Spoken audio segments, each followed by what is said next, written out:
Hello everyone, welcome back to another episode जहां पर हम पढ़ने वाले हैं आज की इनवर्स हेड एंड शोल्डर के पैटर्न पर हम किस तरीके से अपना ट्रेड लेते हैं। देखो, इथेरियम में एक अच्छा सा पैटर्न बना हुआ है और मैंने इसी पैटर्न पे कुछ $50 का प्रॉफिट भी किया था आज।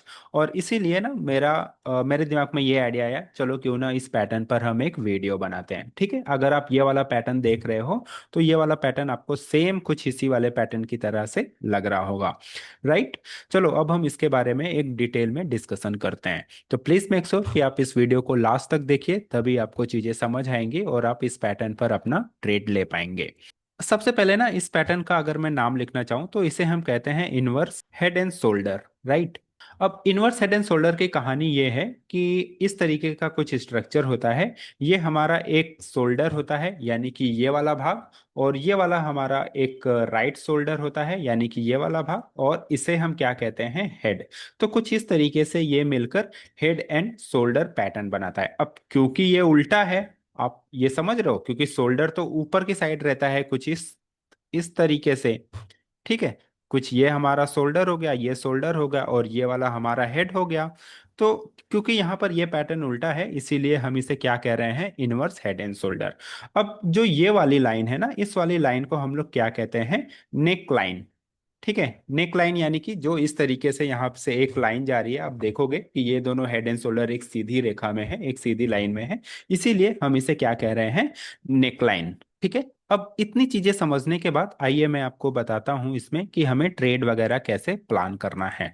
देखो, सबसे पहली बात तो ये वाला जो सिग्नल आपका यहाँ पर बन रहा है, ये कैसा सिग्नल है, बुलिश सिग्नल है, राइट। अब बुलिश सिग्नल है यानी कि हमें ऊपर के साइड में ही अपना ट्रेड प्लान करना है। अब कब ट्रेड प्लान करना है वो आप यहाँ पे ध्यान से देखिए। देखो, जो आप यहाँ पर एक नेक लाइन देख रहे हो ना, ये एक सीधी लाइन भी हो सकती है या फिर इस तरीके का कोई रेंज भी हो सकता है। ठीक है, अब जब भी हमें इस रेंज का ब्रेकआउट देखने को मिलता है, देखो मैं चार्ट को इधर नहीं कर रहा हूँ क्योंकि हमें चार्ट को बनने से पहले ही आइडेंटिफाई करना होता है।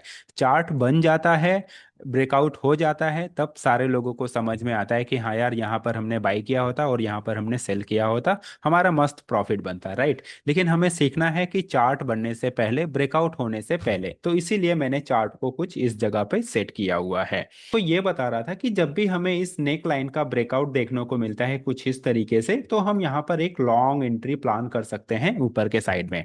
ठीक है, और अब मैं अगर चार्ट को खिसका हूं तो आप यहाँ पे क्लियरली देख सकते हो कि यार, क्या एक जबरदस्त ब्रेकआउट आया हुआ है इस पैटर्न का, राइट। तो आप अपने एंट्री कहां पर प्लान करोगे, देखो जब ये वाला ब्रेकआउट आया ना, आप इसी ब्रेकआउट के लेवल पर अपनी एंट्री प्लान करोगे। तो ठीक है, हालांकि मैं जो ये इसमें मेरा जो ट्रेड था वो 1:2.5 का आरआर था, जो कि मेरा कुछ यहाँ पर जाके, यानी कि जो ये वाला लेवल था यहाँ पर जाके ये हिट हो गया। बट कोई बात नहीं यार, हमें नहीं पता था कि नेक्स्ट कैंडल जो है इतनी बड़ी कैंडल बनने वाली है, वरना हम इस तरीके से आगे और भी रैली कैप्चर करते। लेकिन कोई बात नहीं, इसमें मेरा छोटा ही लॉस था, इसीलिए मेरा टारगेट जो था वो भी छोटा ही था। हमने बस $50 का ही इसमें प्रॉफिट बनाया। अगर ये ट्रेड हम आगे कंटिन्यू करते तो मे भी यार, इसमें मुझे एक अच्छा खासा सा प्रॉफिट होने वाला होता, राइट। देखो, हम इसमें अगला ट्रेड तब प्लान करेंगे ना जब ये थोड़ा सा रिट्रेसमेंट करके इस वाले लेवल पर आए, राइट। ये कुछ इस तरीके से ब्रेकआउट दिया है। अब देखो, जब भी इस तरीके का हैवी ब्रेकआउट आता है तब भी ये सस्टेन नहीं करता है और आरएसआई भी हमारा ओवरसोल्ड जोन में चला गया है। तो अब मैं वेट करूंगा कि प्राइस फिर से इस लेवल के आसपास आए, और फिर से अगर ये ऊपर के साइड में इस तरीके से एक मूवमेंट बनाता है, यहाँ पे फिर से हमें अगर मार्केट बुलिश लगता है, तो फिर से मैं ऊपर के लिए अपना एंट्री प्लान करूंगा। लेकिन यहाँ पे जिस तरीके से इथेरियम में पैटर्न बन रहा है, अच्छा अगर मैं चार्ट की बात करूं तो यहाँ पे आप क्लियरली देख सकते हो कि ये 1 आवर का चार्ट है, और 1 आवर के टाइम फ्रेम पे हमने एक inverse head and shoulder pattern को आइडेंटिफाई किया, और कुछ इस तरीके से जैसे ही इसका ब्रेकआउट आया था, मैंने यहाँ पर अपना एंट्री प्लान की थी। और अगर मैं इसके एसएल की बात करूं तो आप यहाँ पर देख रहे हो कि चार्ट हमारा यहाँ पर कुछ कंसोलिडेट कर रहा है, प्राइस इस लेवल पर जाके हमारा कंसोलिडेट कर रहा है, राइट। तो इस लेवल को मैं अपना क्या बनाया था, अपना एसएल प्लान किया था, और इसका 1:2 यानी कि जो कि हमारा ये वाला लेवल बन रहा था, राइट, जहां पे हमारा प्रीवियस स्विंग है, यहाँ पर हमारा क्या था, टारगेट था। आई होप आपको अब इस तरीके के पैटर्न जहां पर भी दिखेंगे आप उसे इजिली आइडेंटिफाई कर पाओगे, और इस पे किस तरीके से ट्रेड लेना है वो भी आपको समझ में आ गया होगा।